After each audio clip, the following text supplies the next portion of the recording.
Bonjour Anthony. Bonjour. Bonjour Ronald, bonjour Karine. Aujourd'hui, la sortie d'Iron Man 3, un film attendu évidemment par les geeks. Certains chanceux vont même pouvoir l'apprécier, mais en 4D. Je suis même venu en rouge pour l'occasion, vous avez vu.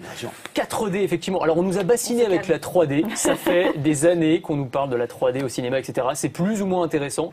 Là, au Japon, on va pouvoir voir le film en 4D. En fait, c'est le bon vieux principe du cinéma dynamique qu'on avait au Futuroscope de Poitiers il y a 20 ans, qui est remis au goût du jour. Donc vous avez les sièges qui bougent, vous allez avoir du vent et des gouttelettes qui vous viennent dans la figure pendant les scènes aquatiques. Vous allez avoir les odeurs même, le fameux cinéma en odorama qui devient réalité. Donc ça, c'est au Japon que ça se passe. Les billets évidemment coûteront une dizaine d'euros plus cher que les billets normaux, donc c'est une façon de gagner un peu plus d'argent et pour le spectateur d'être beaucoup plus immergé dans un film de super-héros, ça peut être intéressant. Sans compter le prix aller-retour en fait Paris-Japon, pour ça aller fait, à Tokyo, ça fait cher le aussi. film.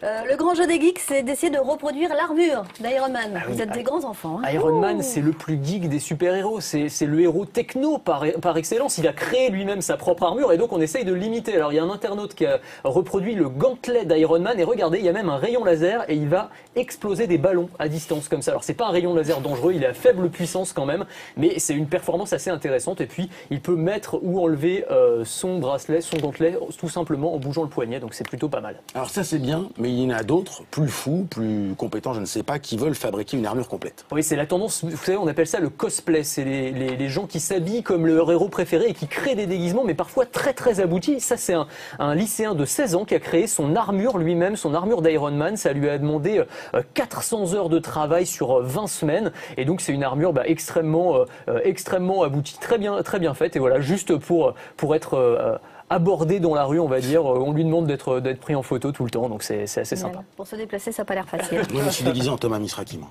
C'est mon super héros.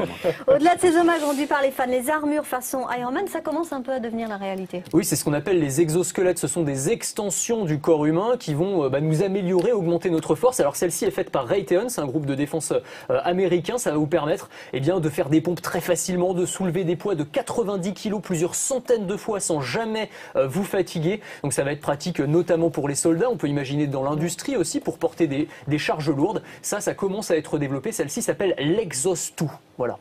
Un autre, mais japonais cette fois. Voilà, il s'appelle HAL, H-A-L, fabriqué par une entreprise qui s'appelle Cyberdyne. Et là, vous allez ressembler à une espèce d'Iron Man, mais en blanc cette fois-ci. Donc vous avez des espèces de capteurs, des bras motorisés et des jambes motorisées. Et là, en fait, c'est relié à des capteurs sur votre tête. Et en fait, c'est les signaux électriques envoyés par votre cerveau qui vont activer les moteurs. Et vous allez pouvoir porter des poids de 70 kg sans faire aucun effort, faire des efforts très simplement comme ça. Voilà, c'est peut-être une vision du futur pour les personnes handicapées et aussi dans l'industrie, dans l'armée. On pourrait voir toutes sortes d'applications assez intéressantes pour ces exosquelettes. Bon merci pour cette spéciale Iron Man. Merci Anthony.